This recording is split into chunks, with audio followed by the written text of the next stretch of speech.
그리고 오늘 목사님께서 7월 8월에는 너무 더우니까 넥타이를 풀어도 된다 그러셔서 넥타이를 풀으려고 그랬는데 그래도 괜히 풀렀다가는 또 야단 맞을 것 같아서 안 풀고 이렇게 썼습니다. 그러니까 여러분들 보실 때 더우셔도 좀 설교자가 너무 덥다 그렇게 느끼셔도 그냥 참고 설교 말씀에 집중하시면 감사하겠습니다.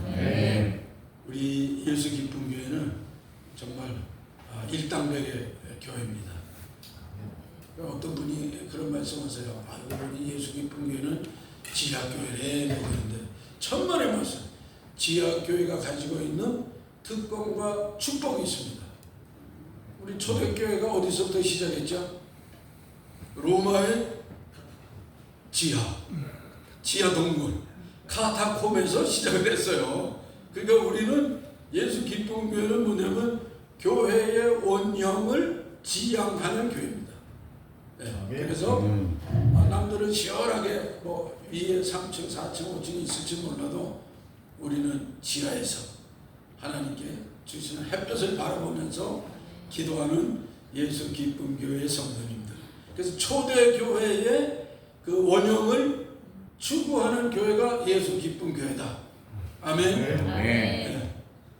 믿습니다. 그리고 우리 예수 기쁨 교회는 일당백의 교회다 그러시잖아요. 그러니까 뭐 목사님이 말하자면 목사님, 장로님, 권사님, 이제 우리 집사님들이 권사님 되시고 안수 집사님 되시면 우리 교회는 완벽한 성도의 간부화, 전 성도의 뭐라 그럴까 군병화, 하나님 보실 때 아름다운 강력한 제자화가 이루어지는 그런 교회가 되리라고 생각을 합니다.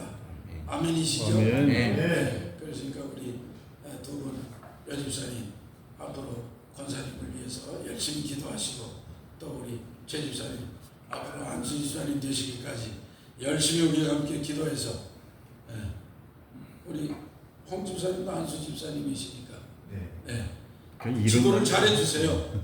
지도를 잘해주시면 감사하겠습니다. 네. 서로 인사를 드리겠습니다.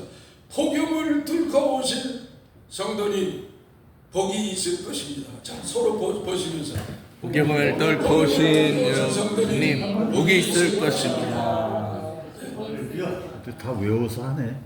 그러시죠? 제가 뭔가 이 난관을 뚫고 가는 것에 대한 간증이 있습니다.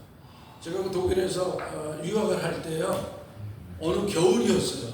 독일 간지 한 2년, 3년쯤 되는 겨울인데 그해 눈이 엄청 내렸습니다. 그래서 제가 전철을 타고 한 6정거장, 한 5km 이상을 걸어가서 지하철을 타고 우리 한인교회를 가야 되는데 이름은 정확하게 뮌헨 한독교회입니다. 도이치 에반게리셰 코리아니셰 게마인데 지금도 있습니다. 올해가 내년이 45주년이래요. 그래서 제 기억에는 우리 예수 기쁨 교회가 축하 사절단에 한번 가도 좋을 것 같습니다. 네. 하여튼 그 교회를 가야 되는데 이 전철이 끊긴 거예요. 눈이 너무 와가지고. 그런데 그 당시에 제 신앙은 약간 좀 이렇게 내가 독일에 공부하러 왔는데 뭐 굳이 주일날 이렇게 눈이 온 거는 하나님께서 그냥 오늘 좀 쉬고 집에서 묵상 기도하고 가정 예배 드리고 있어라라는 사인인가 보다 그렇게 생각을 했어요. 근데 제가 결혼하기 전이었거든요.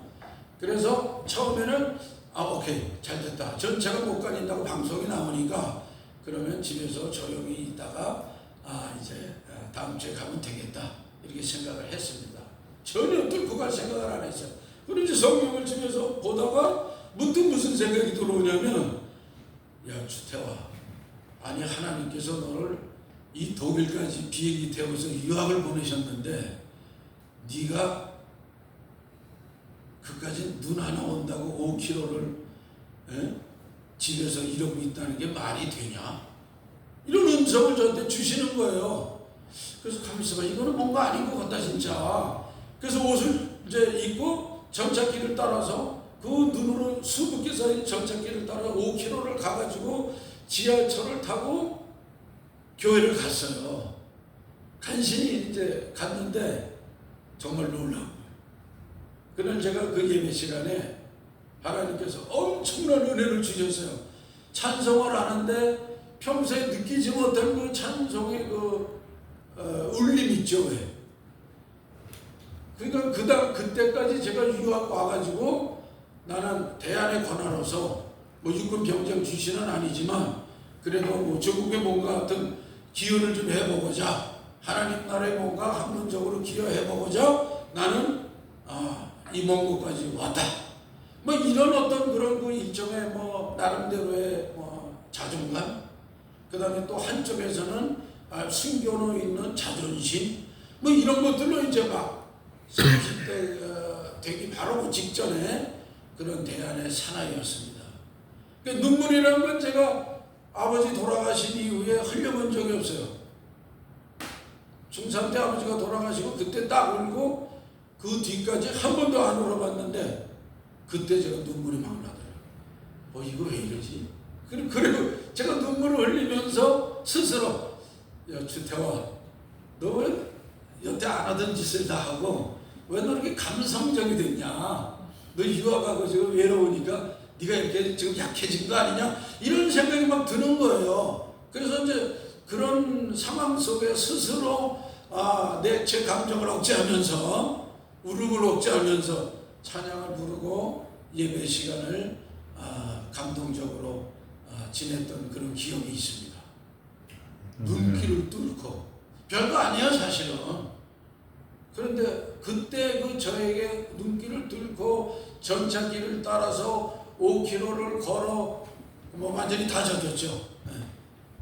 그리고 교회를 갔던 그 체험은 뭔가를 뚫고 돌진하고 돌파해서 간다는 것에 그 뒤는 하나님께서 뭔가 은혜를 준비하고 계신다 하는 깨달음을 제가 크게 얻었어요. 그리고 몇 해 뒤에 목사님께서 부흥성회를 여신다 그래가지고 한국에서 부흥 강사님이 오셨어요. 그런데 그 부흥 강사님이 누구시고 하니 한센시병을 앓고 다리 하나를 절단하시고 여차여차 믿음으로 하나님 위해서 살겠습니다. 그분 말로 의하면 문둥병 환자를 위한 전도를 제가 하겠습니다. 그렇게 해가지고 나올 수 없는 상황에서 소북도에서 말하자면 마루타, 그러니까 그 나환자 그 나병을 연구하기 위한 재료로 자기를 내 죽어도 괜찮습니다 이런 걸 사인을 하고 여기 을지로 육가에 그 병원 있죠. 국립병원.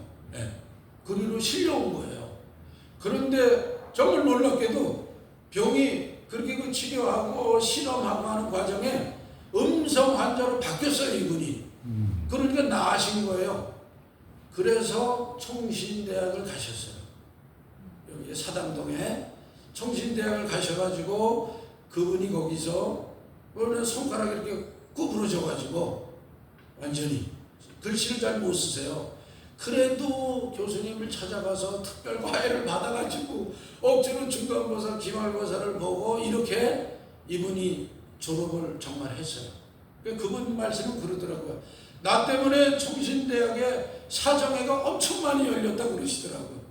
중간고사 때 교수님들이 모여서 얘 이거 과락 줘야 되느냐 말아야 되냐, 그 다음에 학기말 때 얘를 정말 졸업시켜야 되냐 말아야 되냐 이렇게 해가지고 결국에는 한센시병 특별 선교사로 보내야 되니 글씨가 개발제발 이렇게 해서, 왜냐면 연필을 쥐지를 못해요. 이렇게 손가락이 구부러져가지고. 그렇게 했는데 이분이 졸업을 하셨어요. 그래가지고 나 환자를 위한 목사님이 되셔서 그렇게 선교를 하시다가 이제 민현에 있는 교회를 오신 거예요. 근데 그분 담당이 저예요. 그래서 제가 그분 일주일 동안 부흥이하시는데 제가 다 수발 들고 이렇게 하고 했는데 딱 한 가지만 말씀드릴게요. 그분이 하시는 말씀 중에 적진을 뚫고, 오늘 우리 성도님들은 뭐를 뚫고 오셨어요? 40도. 우리나라에 지금 정말 우리나라 대한민국 한민족이 있는 이후로 이 여름에 최고의 폭염 이 40도를 뚫고 오셨어요. 근데 이제 그 유덕영 목사님 이분이 하시는 말씀 중에 1960년대 사라호 태풍이 있었대요. 근데 그때는 이제 신앙이 들기 전이에요. 근데 소록도 나환자촌에서 그 교회에 말하자면 감독이 있답니다. 그래 먼저 믿은 나병 환자 선배님들이 몽둥이를 들고 다니면서 야 나병 걸린 것도 정말 원통스러운데 예수조차 안 믿어. 예수 믿으면 하나님께서 구원도 해주시고 병도 낫게 해주실 터인데 왜 그걸 못 믿어? 그래가지고 이만한 작대기를 들고 다니면서 막 때렸대요. 그래서 이제 그럼 때려봐 그러고 안 나갔답니다. 새벽 기도나 뭐 집회를 안 나가고 버티는데 방송이 나왔대요. 지금 태풍이 사라호 태풍이 지금 남쪽부터 불어오고 조만간에 어마어마한 바람이 불 테니 성도님들은 교회 제발 오지 마시고 그냥 자기 그 병동에 있어라. 그런 방송이 있더라는 거예요. 근데 이제 이 유덕영 청년이 가만히 보니까 그때 갑자기 속에서 이렇게 쑥 올라오더라는 거죠. 나를 이들이 이렇게 때리고 쳤는데 그럼 오늘 내가 한번 가보겠다. 도대체 몇 놈이나 교회에 나오는지 한 놈도 안 올 것이다. 그렇게 생각했다는 거죠. 왜? 태풍이 바람이 불어가지고 여러분들 아마 방송에서 보시잖아요. 시성벽 시키러 그러면 뭐 가질 못해요. 그런 상황 속에 방송이 제발 다 오지 말고 병동에 있어라 라고 했는데 그때 유도병 청년이 오케이 오늘 내가 가가지고 한 놈도 안 온 모습을 보고 니들을 비웃어 주겠다. 그런 마음으로 그 태풍 부는 이 숲길을 걸어서 교회를 가는데 태풍의 바람이 엄청나게 불어오는데 교회에는 불빛이 켜 있고 이상하게 노래 소리가 들리더라는 거죠. 노래 소리가. 그러니까 이제 유덕영 청년이 이게 이럴 수가 없다. 한 놈도 안 나왔을 텐데 무슨 이런 노래 찬양 소리가 들리느냐. 그리고 딱 들어가서 문을 열어제꼈더니 어떤 상황이 벌어졌을까요? 그 성전이 평온했던 날보다도 더 꽉 차게 당신 말로 문둥병 환자로 꽉 차 있더라는 거예요. 자기가 들어갈 자리가 없더래요. 오히려 자기는 아무 데나 가서 들어가서 뭐 여기저기 앉아 있을 줄 알았더니 이미 꽉 차가지고 뒷자리도 들어갈 자리가 없이 이미 꽉 차 있더래요.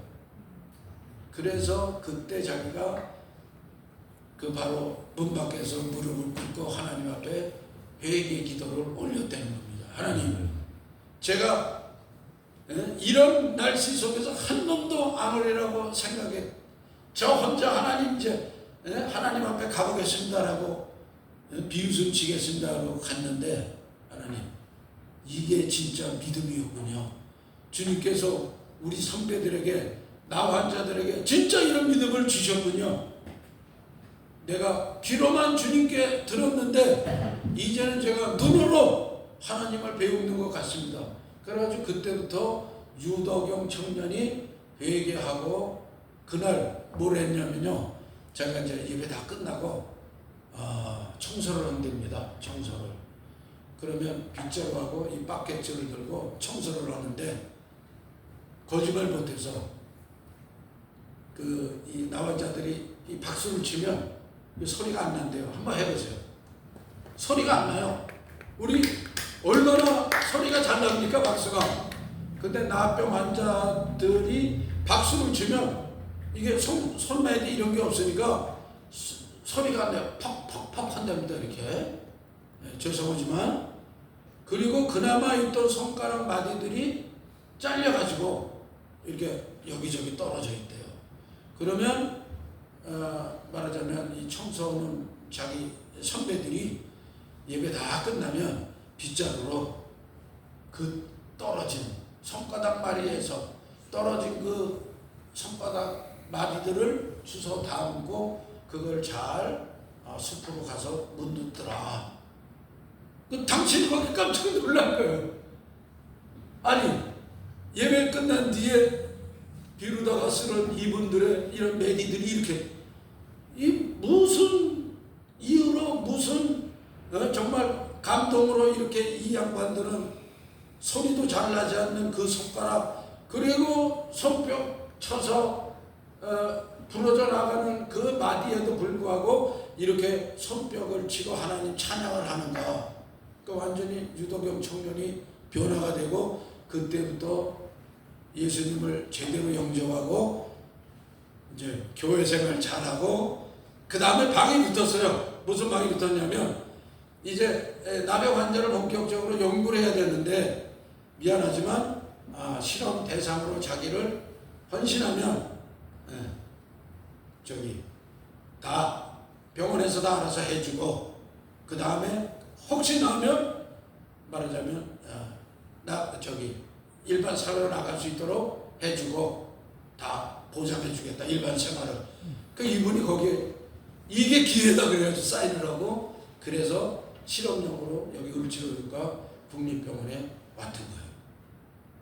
그분이 하신 말씀이 오늘 말씀과 상통한 게 뭐냐. 태풍을 뚫고 그 유도경 청년이 태풍을 뚫고 그 아침에 교회를 나왔던 그 마음 그건 누가 주셨을까?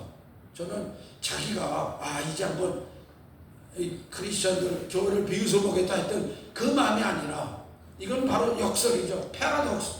하나님께서 비록 유도경 청년에게 한번 가서 아무도 이 태풍에 나오지 않는 그들 신앙인들이라고 하는 자들을 한번 비웃어 봐. 거기에 기회 한번 주겠어. 라고 만약에 그랬다고 할지라도 그걸 하나님께서 거꾸로 활용을 하셔서 유도경 청년을 회개시키시고 정말 믿음의 본질이 무엇인가를 깨닫게 하시고 그때부터 하나님께 헌신하고 나온 자들을 위한 사역자가 되겠습니다. 그렇게 했다는 거죠.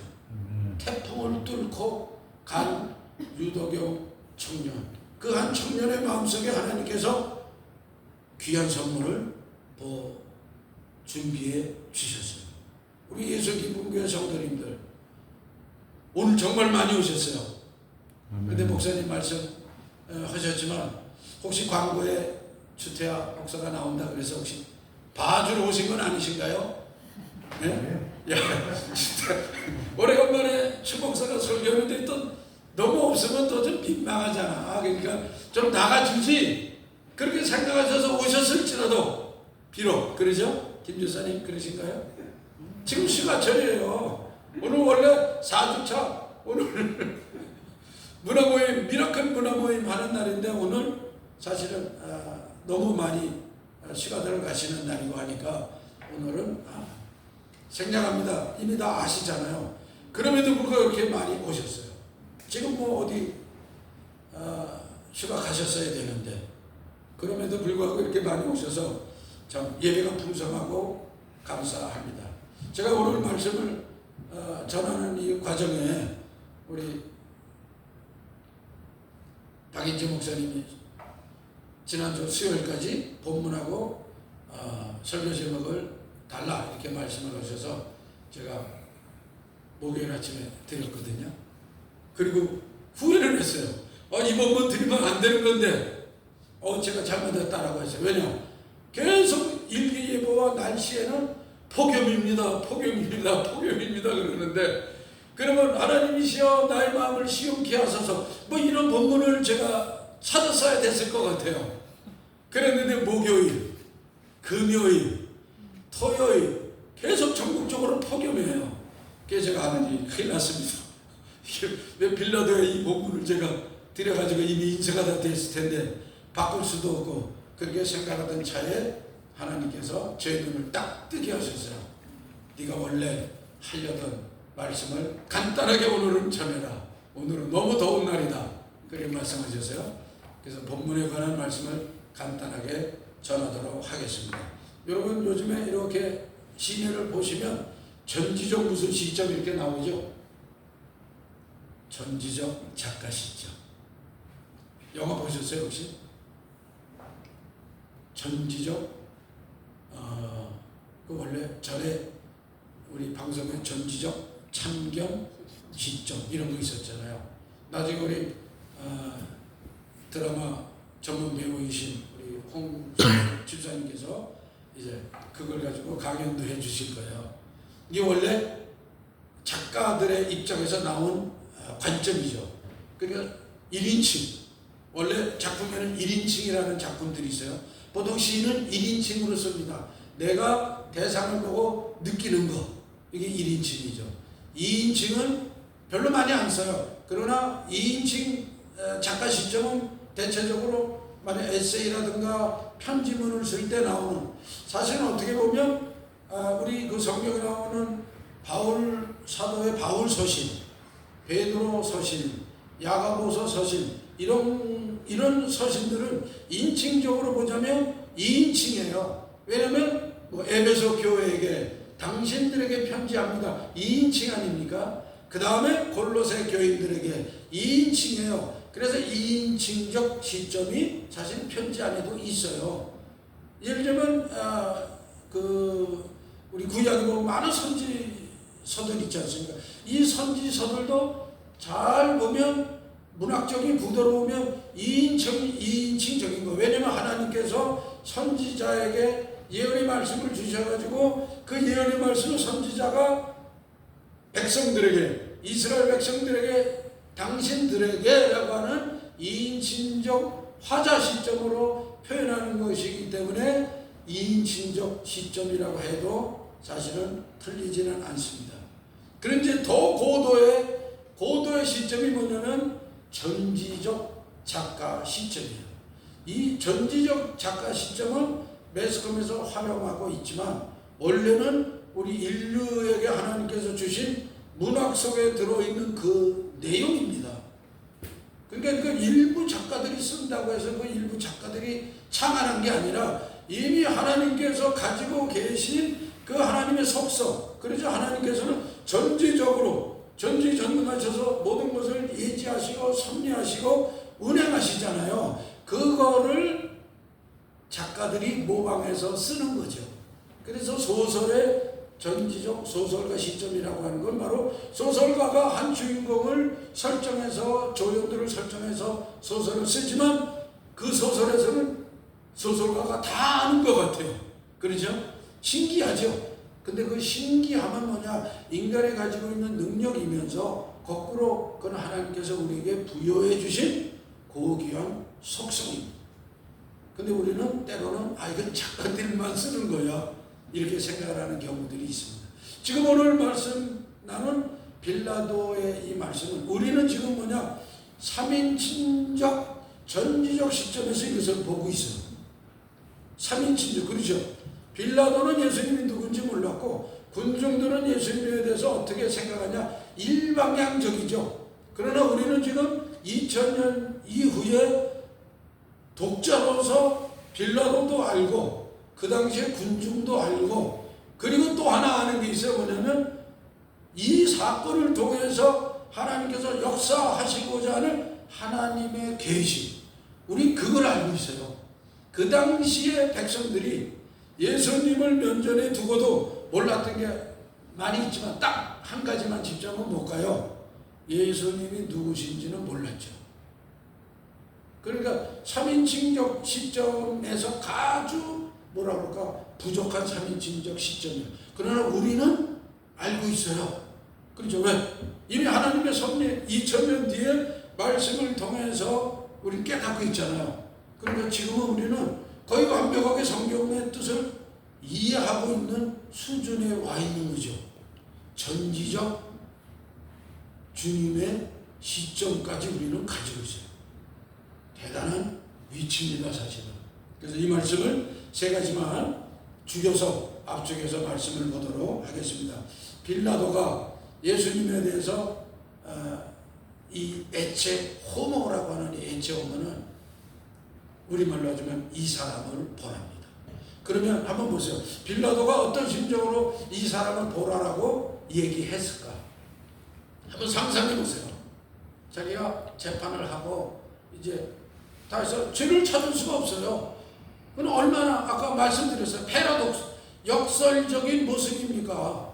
왜? 죄가 없다고 이미 판정을 해놓고 가시면류관, 자세고 같은 이런 것들을 씌워가지고 죄인 행세를 이미 하도록 했잖아요.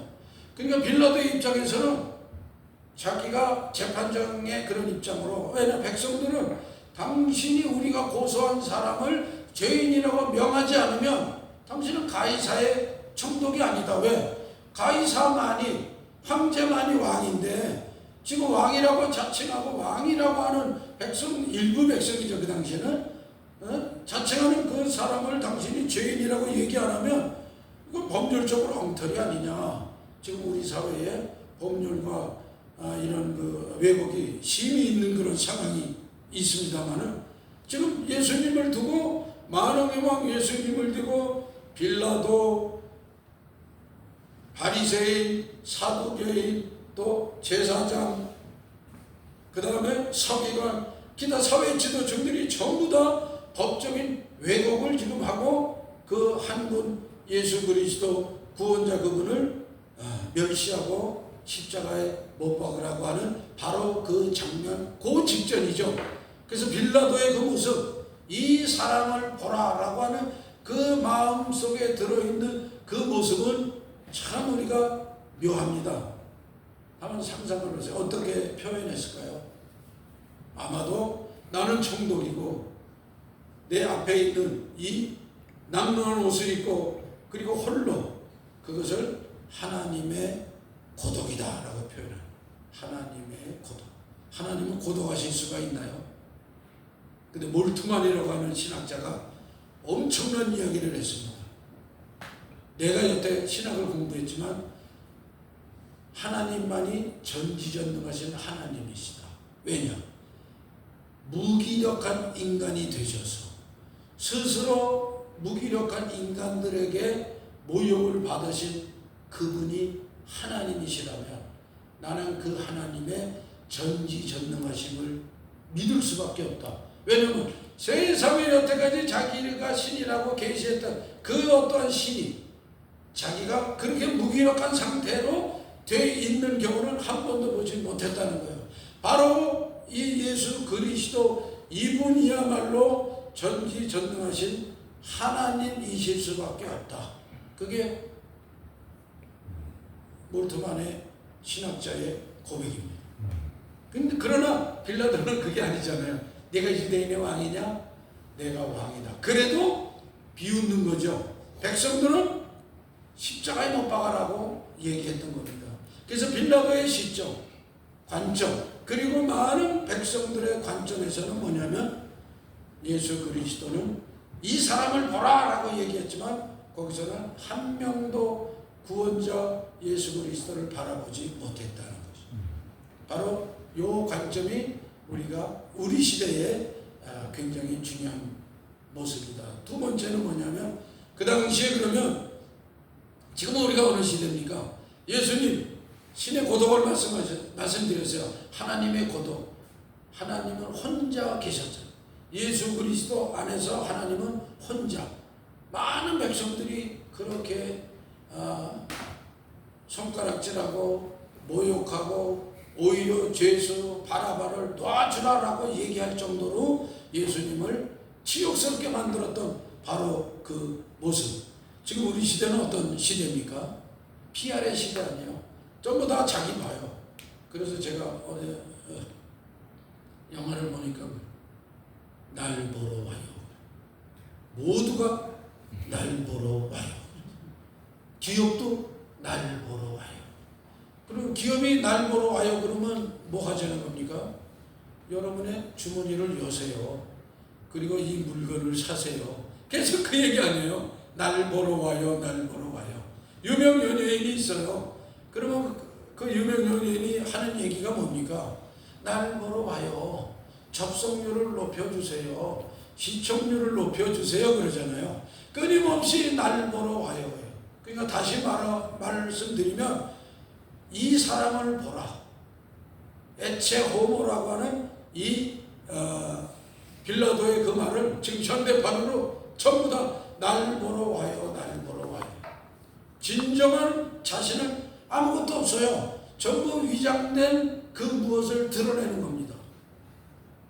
그렇죠? 그래서 우리 이 시대의 진정한 이 사람을 보라라고 우리가 내세울 것이 뭐냐? 교회도 예수 그리스도를 증거하고 우리의 구주 주님을 만민의 구원자로 고백을 해야 되지만 지금 교회도 때로는 어려운 면이 많이 들어있지 않습니까? 그런데 저 교회가 브랜드화 되어버렸어요. 그래서 예수 그리스도는 옆으로 가시고 자기들의 브랜드를 교회가 만든 브랜드 이런 거를 자랑하고 이런 거로다가 흔히 얘기하는 교세를 확장하려고 하는 그러한 날 보러 와요의 시대가 되어버렸다. 이것이 바로 우리가 빌라도가 우리에게 얘기했던 예수님을 지칭해서 얘기했던 이 사람을 보라라고 했던 것의 그 핵심이 뭐냐고 우리는 이것을 다시 한번 되새겨 봐야 되겠습니다. 에체 호모. 이 에체 호모가요 사실은 니체 때문에 유명해졌어요. 이 말은 여러분들이 아시다시피 니체가 이 문장을 가지고 뭘 썼냐면 내가 얼마나 대단한 사람이냐, 내가 얼마나 이 현대의 그 새로운 인간상, 예수 그리스도는 여러분들에게 어떠한 인간이냐 이렇게 니체도 곁들여서 예수 그리스도를 말하자면 폄하하고 때로는 예수님을 모욕했어요. 니체의 가문은 3대가 예수를 말하자면 믿었던 가문이에요. 할아버지도 목사님, 아버지도 목사님. 근데 아버지가 일찍 돌아가셨어요. 그래서 아주 외롭게 자랐어요. 그러니까 천재적인 소년 니체. 그 니체가 기독교적인 영향권 속에 살았지만 너무나 예수님을 이 사람을 보라라고 하는데 그 핵심을 주님을 만나지 못하고 외형적인 기독교에 접하다가 결국에는 얘기한 게 뭐냐? 1800년대의 기독교라고 하는 것은 껍질이 남았다. 그래서 여러분들이 믿고 있는 기독교는 아주 충격적인 얘기를 합니다. 노예의 도덕을 가리키고 있다. 1800년 중엽에 이미 한 얘기예요. 그러니까 지금 우리가 2000년대 2025년 아닙니까? 과연 우리가 예수 그리스도를 바로 믿고 있다면 주님을 향해서 이 사람을 보라라고 했을 때 우리는 바리새인처럼 아니면 사두개인처럼 아니면 제사장급과 아니면 서기관처럼 저를 못 박아라라고 외치는 그런 사람들 불효에 있어야 되는가? 아니면 제자들도 멀리감치 떠나서 나는 그를 몰라. 아니 내가 그를 안다는 건 무슨 소리야라고 도망가고 이것도 혼입을 조차 벗어던지고 도망갔던 그런 모습처럼 우리도 이 사람을 보라, 이 구원자를 봐라라고 했던 바로 그 순간에 과연 우리는 어떠한 모습으로 주님을 바라보고 있는가 깊이 생각해야 될 그런 말씀이다 라고 이 말씀을 권유해 드립니다. 특별히 이제 우리 시대에 난관이 엄청나게 많잖아요. 지금은 폭염도 난관이고 그 다음에 살아가고 있는 어떤 삶의 모든 상황들이 난관 아닌 것이 없습니다. 그리고 예수 믿으면 그저 만사 형통이 되고 예수 믿으면 고난도 없고 예수 믿으면 모든 것이 다 순탄하게 술술 잘 풀리는 그러한 어떤 행운이 깃드는 그런 종교로 생각하도록 해서 우리에게 예수 그리스도 이 사람을 보라라고 하는 그 어떤 진면목을 가리우는 위장된 복음을 우리에게 전해주는 시대는 아닌가 돌이켜 봐야 될 것입니다. 그래서 우리가 이 사람을 보라라고 했을 때 하나님께서 빌라도를 통해서 우리에게 주신 그 진정한 의미는 뭐냐? 이제 우리는 그 뒤에 2000년의 시대 속에서 3인칭 전지전 시점으로 지금 이 문맥을, 이 성구를 바라볼 수가 있습니다. 이것은 뭐냐? 이 사람을 보라 라는 이 음성을 통해서 지금 우리 시대는, 특별히 구체적으로 21세기를 살아가는 예수 기쁨교회 성도님들은 우리 만주의 주 되시고 우리 구원자가 되시는 우리 주님을 바로 만나고, 그리고 우리의 모든 일생의 삶 속에서 만나는 어려움들을 주님과 함께 극복하고 주님의 궁극적인 선한 싸움에서 승리하시는 우리 예수 기쁨교회 성도님들이 되시기를 바라면서 다시 한번 이 사람을 보라. 세상에 여기 저기 있는 그런 것을 우리가 구원자라고 지칭하는 것을 바라보는 것이 아니라 진정한 구원자 예수 그리스도를 바라보고 교회가 주는 메시지를 통해서 우리 주님을 꼭 영접하고 승리하시는 여러분들이 되시기를 바랍니다. 아멘. 기도하시겠습니다. 걸어가시게 존귀하신 하나님, 빌라도가 이 사람을 보라 에체 호모 외친 그 말씀 속에는 하나님 아버지 주님께서 우리를 향해서 정말 애태우고 간절히 외치시는 절규의 그 목소리로 들을 수 있도록 저희들을 인도해 주시옵소서. 21세기의 상황은 정말로 아버지여 험난한 많은 아버지여 난관들이 있습니다. 이제 헤쳐나갈 수 있도록 힘주시고 우리 주님의 능력 안에서 함께 동행하여서 승리하는 믿음의 삶을 사는 우리 예수 기쁨교회 모든 성도님들 되실 수 있도록 은혜하여 주시옵소서. 주께 감사드리며 걸어가신 우리 주 예수님 이름으로 기도하옵나이다. 아멘.